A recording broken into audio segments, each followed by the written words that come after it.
Imagination.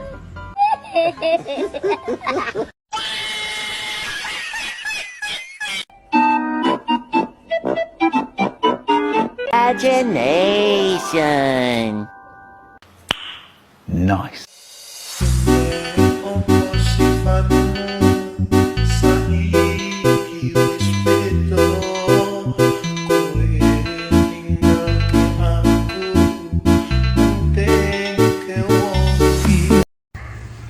Assalamualaikum warahmatullahi wabarakatuh.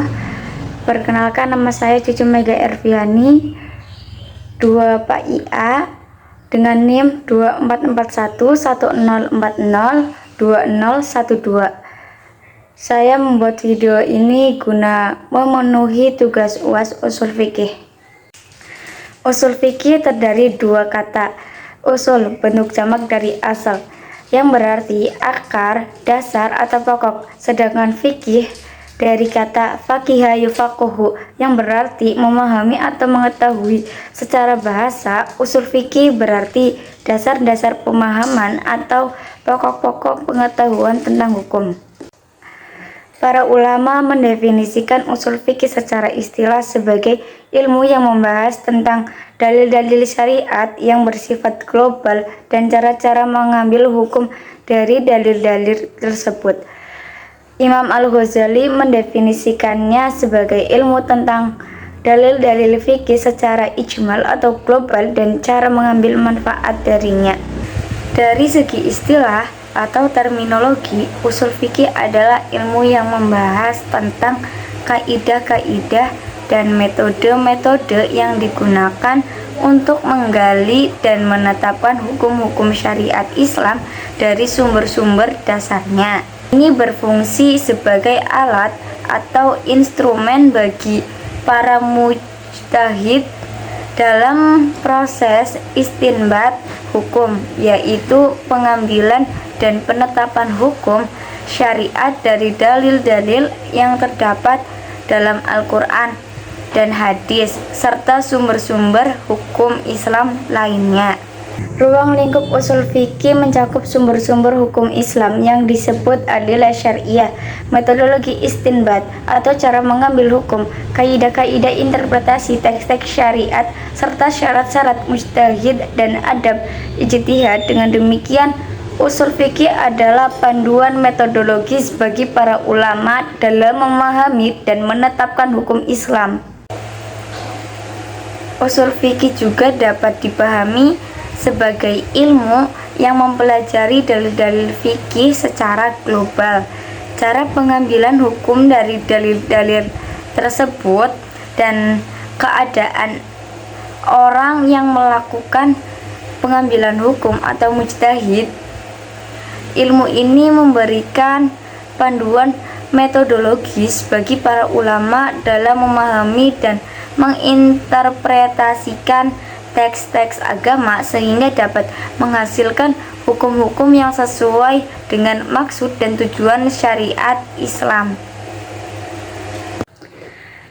Yang kedua, sejarah perkembangan usul fikih.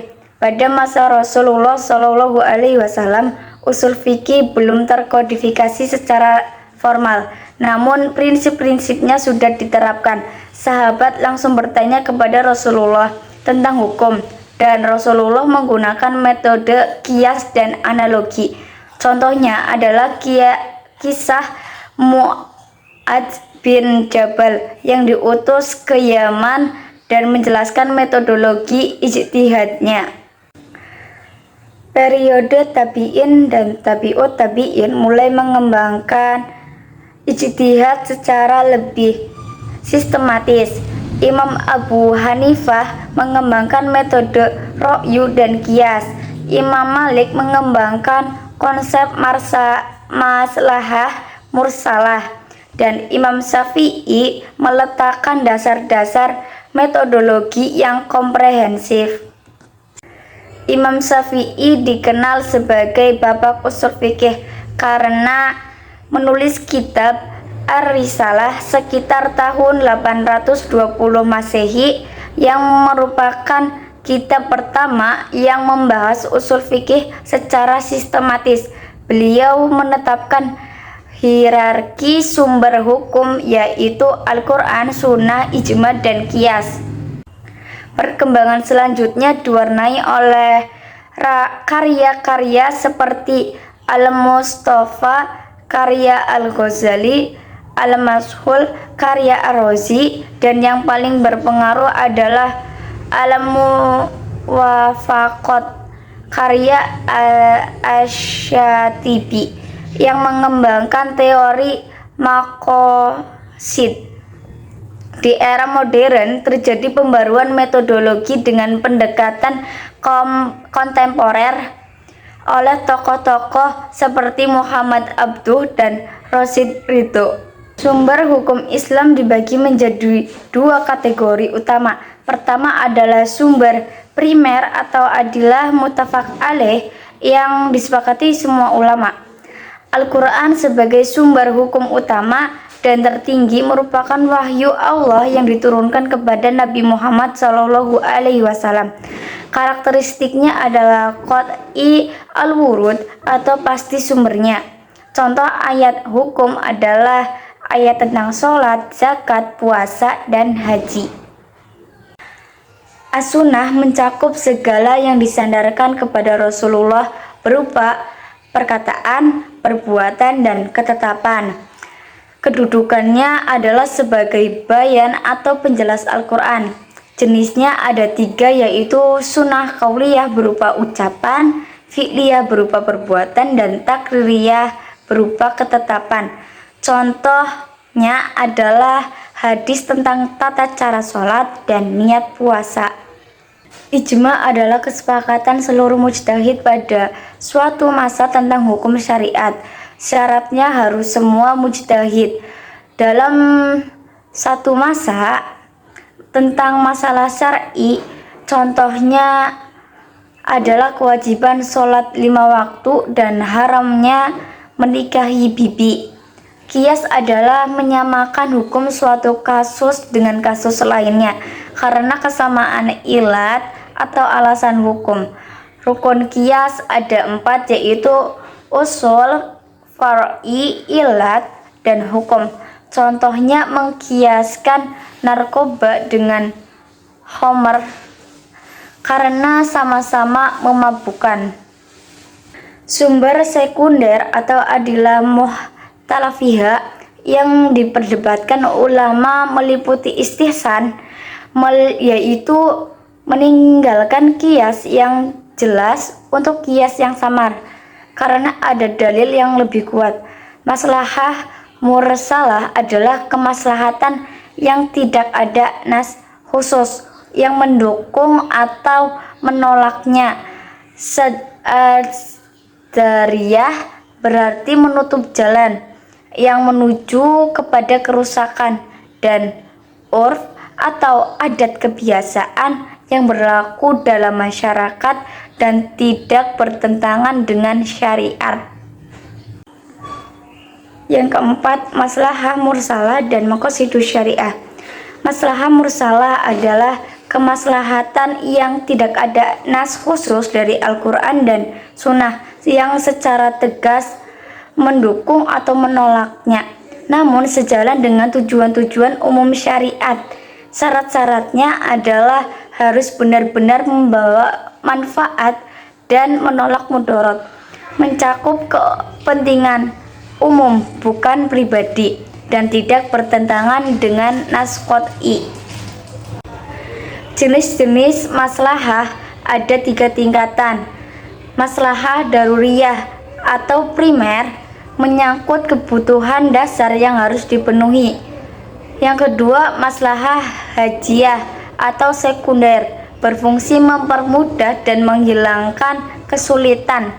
Yang ketiga, maslahah tahsiniyah atau tersier, adalah penyempurna dan keindahan hidup. Maqasidus syariah adalah tujuan-tujuan yang hendak dicapai oleh syariat Islam dalam mengatur kehidupan manusia. Ada 5 tujuan pokok yang disebut al-maqasid al-khamsah. Pertama, memelihara agama melalui kewajiban melaksanakan rukun Islam dan larangan ridho. Yang kedua, memelihara jiwa dengan kewajiban makan untuk bertahan hidup dan larangan membunuh tanpa hak.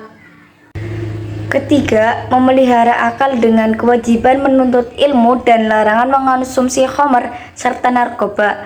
Keempat, memelihara keturunan melalui anjuran menikah dan larangan zina. Kelima, memelihara harta dengan kewajiban bekerja mencari rezeki halal dan larangan mencuri serta riba. Setiap maqasid memiliki 3 tingkatan, yaitu daruriyat adalah kebutuhan primer yang harus ada.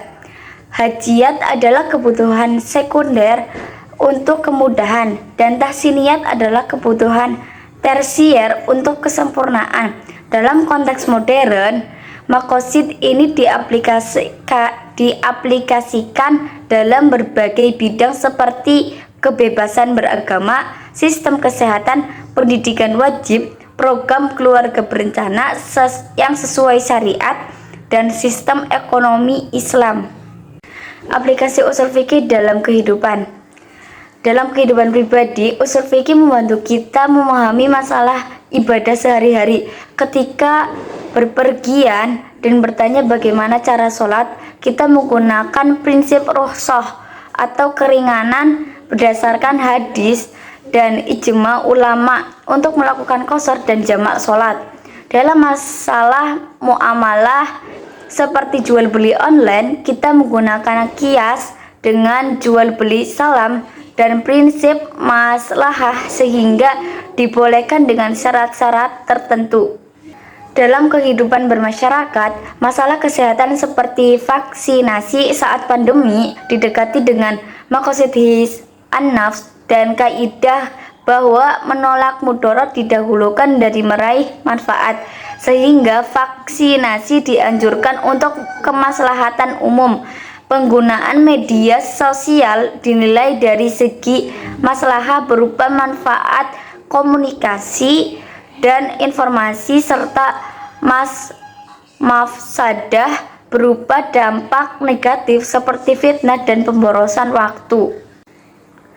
Dalam kehidupan berbangsa, usul fikih digunakan dalam formulasi undang-undang yang sesuai dengan nilai-nilai Islam dan pengembangan sistem perbankan syariah dengan menghindari riba, horor, dan maisir. Untuk isu-isu modern seperti pelestarian lingkungan, kita menggunakan konsep khalifah fil ard.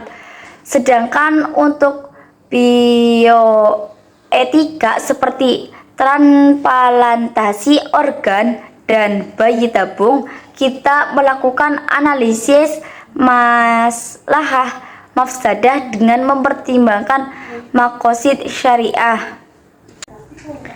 Usul fikih bukan hanya ilmu teoritis, tetapi panduan praktis untuk memahami sumber-sumber hukum Islam dengan benar, menganalisis problematika kontemporer dengan pendekatan syariat, mengambil keputusan yang sesuai dengan tujuan syariat, dan menjembatani antara teks klasik dengan realitas modern. Manfaat mempelajari usul fikih adalah terhindar dari pemahaman tekstual yang kaku, mampu beradaptasi dengan perkembangan zaman tanpa kehilangan prinsip, memiliki kerangka berpikir yang sistematis dalam memahami Islam, dan dapat berperan aktif dalam pengembangan hukum Islam kontemporer. Usul fikih mengajarkan kita bahwa Islam adalah agama yang fleksibel namun berprinsip, universal namun kontekstual. Dengan memahami usul fikih, kita dapat menjadi muslim yang bijaksana dalam menghadapi tantangan zaman. Sekian dari saya, kurang lebihnya mohon maaf. Wassalamualaikum warahmatullahi wabarakatuh.